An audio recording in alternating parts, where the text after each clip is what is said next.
दोस्तों आपको शायद याद होगा, आज से लगभग 7 साल पहले इंडियन टेलीकॉम सेक्टर में एयरटेल ने अपनी मोनोपोली क्रिएट कर ली थी। लेकिन जियो के आते ही इस पूरे सेक्टर का मूड बदल गया। कई बड़ी बड़ी कंपनी जैसे डोकोमो, टेलीनॉर और एयरटेल पर तो ताला लग गया और इवन एयरटेल को भी अपने प्लान का प्राइस 10 गुना तक कम करना पड़ गया था। पर दोस्तों आज के टाइम पर इंडियन टेलीकॉम सेक्टर में बिहाइंड द सीन कुछ ऐसा चल रहा है जहाँ एयरटेल और जियो को किल करता दिखाई दे रहा है। तभी तो फाइनेंशियल ईयर 2023 में जहाँ जियो ने 1.2 ट्रिलियन रुपीस का रेवेन्यू रिकॉर्ड किया था, वही एयरटेल का रेवेन्यू था 1.39 ट्रिलियन रुपीस। लेकिन एयरटेल ने आखिर ऐसा किया कैसे? ये खेल उल्टा कैसे हो गया और अपने किस स्ट्रैटेजी के दम पर एयरटेल अब जियो को हराने में कामयाब हो रहा है? चलिए इस सब के बारे में हम डिटेल में बात करते हैं। तो दोस्तों जियो की शुरुआत से पहले देश में कई टेलीकॉम कंपनीज थी जिनके महंगे टैक्स की वजह से लोअर मिडिल क्लास लोग स्मार्टफोन्स में इंटरनेट का इस्तेमाल नहीं कर पाते थे, क्योंकि उन्हें तो सिर्फ कॉलिंग करना ही काफी महंगा पड़ता था। लेकिन जियो ने मार्केट में आते ही फ्री सर्विसेज देना शुरू कर दिया और उनकी इस स्ट्रैटेजी से कई बड़ी कंपनी बंद हो गयी। वोडाफोन और आइडिया मर्ज होकर VI बन गए। वहीं BSNL को जैसे तैसे करके सरकार ने अभी तक जिंदा रखा हुआ है। लेकिन दोस्तों उस टाइम से लेकर आज तक जिस कंपनी ने जियो को सबसे ज्यादा टक्कर दी है वो है एयरटेल। इसने न सिर्फ जियो की आंधी के सामने सरवाइव किया, बल्कि एक ऐसी स्ट्रैटेजी ढूंढ निकाली है जिसके दम पर रेवेन्यू के मामले में ये जियो को भी पीछे छोड़ते हुए फिर से अपनी वही पोजीशन हथियाने जा रहा है जो कि आज से 7 साल पहले इसके पास थी। लेकिन अब एयरटेल ये कर कैसे रहा है, इसे समझने के लिए हमें इन दोनों कंपनी के टारगेटेड कस्टमर्स को जानना होगा। तो दोस्तों सबसे पहले हम बात कर लेते हैं जियो के टारगेटेड कस्टमर्स की। जियो सबसे पहले उन कस्टमर्स के ऊपर ध्यान देता है जो कि middle class and lower middle class के होते हैं। एग्जाम्पल के लिए यह फीचर फोन जिसकी कीमत सिर्फ 999 रूपए है, इसकी मदद से जियो उन लोअर मिडिल क्लास को भी इंटरनेट पर लाने की ट्राई कर रहा है जो कि अभी तक सिर्फ 2G फीचर फोन का ही इस्तेमाल करते थे। और वहीं अगर देखा जाए लोअर मिडिल क्लास से ऊपर के लोगों को, तो फिर इस सेगमेंट के लोगों के लिए भी जियो ने अपना जियो फोन नेक्स्ट 4G मार्केट में लॉन्च किया है। हालांकि जियो पोस्टपेड, जियो फाइबर और जियो सिनेमा जैसी सर्विसेज के जरिए जियो प्रीमियम कस्टमर्स को भी लुभाने की ट्राई करता है, लेकिन कहीं न कहीं अभी उनका focus middle and lower middle class पर ज्यादा है। पर दोस्तों वहीं अगर हम बात करें एयरटेल की स्ट्रैटेजी की, तो फिर वो ट्रेंड को फॉलो न करते हुए अपनी खुद की यूनिक स्ट्रैटेजी प्लान करता है जो कि उसे लॉन्ग टर्म में सफलता दिलाती है। एयरटेल का बिजनेस मंत्र कस्टमर्स को फास्ट और क्वालिटी सर्विस प्रोवाइड करना है, वहीं जियो का मंत्र ज्यादा से ज्यादा कस्टमर्स को खुद से जोड़ना। यही रीजन है कि जहां जियो हर कैटेगरी में ही अपनी सर्विस प्रोवाइड कर रहा है, वहीं एयरटेल अपना फोकस सिर्फ प्रीमियम कैटेगरी में ही रख रहा है। एयरटेल सिर्फ उन कस्टमर्स को अट्रैक्ट कर रहा है जिनकी परचेजिंग पावर हाई है। यहाँ तक कि 2018 में एयरटेल ने सब्सक्राइबर क्लीन अप इनिशिएटिव के तहत अपने 49 मिलियन से भी ज्यादा इनएक्टिव सब्सक्राइबर्स को रिमूव कर दिया था जो कि रेगुलरली रिचार्ज नहीं कर रहे थे। इस स्टेप के पीछे का मकसद सर्विस की क्वालिटी को इम्प्रूव करके एक्टिव सब्सक्राइबर्स को ज्यादा से ज्यादा वैल्यू प्रोवाइड करना था। अब कंपनी की तरफ से ये बहुत बड़ा स्टेप था, क्योंकि मिलियंस ऑफ सब्सक्राइबर्स को रिमूव करना बड़े हिम्मत वाली बात थी। लेकिन दोस्तों लॉन्ग टर्म में इसका काफी फायदा देखने को मिला। लोगों को अच्छी सर्विसेज मिलने लगी और कॉलिंग और इंटरनेट में ग्लिचेस कम होने की वजह से कस्टमर्स का एक्सपीरियंस काफी बेटर हो गया। अब जैसा कि जियो का मकसद कस्टमर्स का एक वैल्यूम क्रिएट करना है, जिसका असर थोड़े समय बाद उसके नेटवर्क पर भी दिखने लगा और जियो की सर्विसेज स्लो होने की वजह से लोग एयरटेल की तरफ शिफ्ट होने लगे। ट्राई की एक रिपोर्ट के अकॉर्डिंग अगस्त 2020 से जनवरी 2021 के दौरान जियो ने जहां 10 मिलियन नए सब्सक्राइबर्स ऐड किए थे, वहीं एयरटेल ने 25 मिलियन नए सब्सक्राइबर्स जोड़े, जो कि जियो के मुकाबले 3 गुना ज्यादा थे। ऐसे में सब्सक्राइबर क्लीन अप इनिशिएटिव का सबसे बड़ा एडवांटेज अगले 2 सालों में ही देखने को मिल गया। अब दोस्तों आपको वो टाइम जरूर याद होगा जब जियो के आने से पहले सिर्फ 1 GB डेटा के लिए ही कस्टमर्स को 250 रूपए से 350 रूपए तक चुकाने पड़ते थे। लेकिन शुरुआत में लिमिटेड फ्री डेटा और उसके बाद सस्ते रिचार्ज प्लान ऑफर करके जियो ने सभी टेलीकॉम कंपनीज को अपना प्राइस ड्रॉप करने पर मजबूर कर दिया था।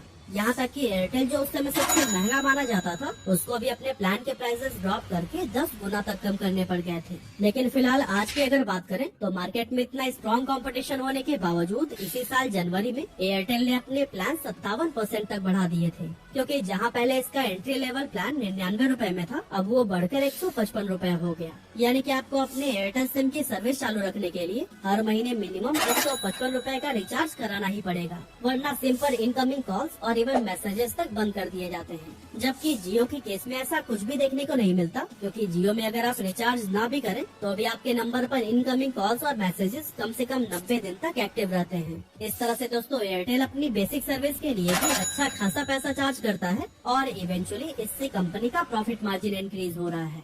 अब दोस्तों जब एयरटेल की स्ट्रैटेजीज की बात हो ही रही है तो फिर कोविड के टाइम पर लिए गए इसके स्मार्ट मूव को हम कैसे इग्नोर कर सकते हैं। एक्चुअली ये साल था 2022 जब जियो को मार्केट में एंटर हुए 5 साल से ज्यादा हो चुके थे और इसने इंडिया के लगभग हर घर में ही एंट्री ले ली थी। ऐसे में कोविड के टाइम एयरटेल को एक नई अपॉर्चुनिटी दिखाई दी और वो उन घरों में भी एंटर होने में कामयाब हो गया जहां लोगों की पहली पसंद जियो बन चुका था। असल में कोविड के दौरान जब लोग अपने घरों में कैद हो गए तो उस समय ऑफिस के काम से लेकर बच्चों की पढ़ाई तक सब कुछ ऑनलाइन होने लगी। बस इसी चीज का ही फायदा उठाकर एयरटेल ने फौरन ही अपना फाइबर ब्रॉडबैंड नेटवर्क हर एक मेट्रो सिटी में लॉन्च कर दिया। अब जैसा कि उस समय लोगों को फास्ट नेटवर्क की जरूरत थी, इसीलिए उन्होंने इसे बेहद तेजी से अडॉप्ट कर लिया और देखते ही देखते 31 मार्च 2022 तक इसके 4.8 मिलियन से भी ज्यादा कस्टमर्स हो गए। आज के टाइम पर एयरटेल अपने इस फाइबर ब्रॉडबैंड के जरिए सिर्फ हाई स्पीड डेटा ही सेल नहीं कर रहा, बल्कि इसके साथ और भी कई तरह के ऑफर्स देकर ये अपना रेवेन्यू और कस्टमर बेस दोनों बढ़ा रहा है। जैसे कि इसके स्पेशल फैमिली प्लान को सिलेक्ट करके आप पूरी फैमिली का सिम एयरटेल में कन्वर्ट करा सकते हैं और फिर सस्ते प्लान में बेहतरीन सर्विसेज एंजॉय करते हुए पैसों की बचत कर सकते हैं। अब इससे लोगों को तो वैल्यू मिल ही रही है, लेकिन कंपनी को भी काफी प्रॉफिट हो रहा है। अब दोस्तों यहाँ पर अगर किसी को सबसे ज्यादा नुकसान हो रहा है तो वो है जियो, क्योंकि जिन घरों में जियो का सिम यूज होता था वहाँ पर भी एयरटेल अपने ब्रॉडबैंड सर्विसेज के थ्रू एंट्री लेकर जियो यूजर्स को अच्छे प्लान का लालच दे रहा है और इससे जियो के कस्टमर्स तेजी से एयरटेल में कन्वर्ट हो रहे हैं। एयरटेल फाइबर की खास बात यह है कि इसका स्टार्टिंग प्लान सिर्फ 499 रूपए से शुरू हो जाता है और जहां नॉर्मल ब्रॉडबैंड में आप मैक्सिमम 20 से 22 डिवाइसेस को ही कनेक्ट कर सकते हैं, वहीं एयरटेल फाइबर में आपको 64 डिवाइसेस कनेक्ट करने की सुविधा मिलती है। और दोस्तों ये सब कस्टमर्स के लिए इतना अट्रैक्टिव है कि वो तेजी से एयरटेल फाइबर के साथ जुड़ रहे हैं। हालांकि मार्केट में जियो फाइबर का भी ऑप्शन अवेलेबल है, जिसे कि सितंबर 2019 में ही लॉन्च किया गया था, मगर आज भी अगर देखें तो मैक्सिमम लोगों को एयरटेल फाइबर ही ज्यादा पसंद आता है। एंड रीजन ऑब्वियसली स्पीड और एयरटेल की बेहतरीन सर्विस है। वैसे बेस्ट सर्विसेज के साथ साथ एयरटेल एक स्ट्रॉन्ग इकोसिस्टम भी बिल्ड करने में जुटा हुआ है, क्योंकि एक बार जब भी कोई कस्टमर कंपनी की किसी एक सर्विस को यूज करने लगता है तो काफी हाई चांसेस है कि अच्छे इकोसिस्टम की वजह से वो बाकी के प्रोडक्ट्स का भी इस्तेमाल करेगा। एग्जाम्पल के लिए अगर आप एयरटेल का सिम यूज कर रहे हैं तो फिर इनके अच्छे सर्विसेज को देखते हुए हो सकता है कि पेमेंट के लिए आप एयरटेल थैंक्स ऐप का इस्तेमाल करना शुरू कर दें। अगर ये भी नहीं कर रहे तो फिर कंटेंट देखने के लिए एयरटेल एक्सट्रीम का यूज तो जरूर कर सकते हैं, क्योंकि वहाँ आपको 17 OTT का एक्सेस एक ही जगह पर मिल जाता है। साथ ही आप म्यूजिक के लिए उनका विंग म्यूजिक भी इस्तेमाल कर सकते हैं। अब दोस्तों सवाल उठता है कि आपको फ्री सर्विसेज प्रोवाइड करने में कंपनी को क्या फायदा। तो दोस्तों इसका जवाब है एडवर्टीजमेंट, क्योंकि कंपनी का सबसे बड़ा फायदा आपको ऐड दिखाने में ही है।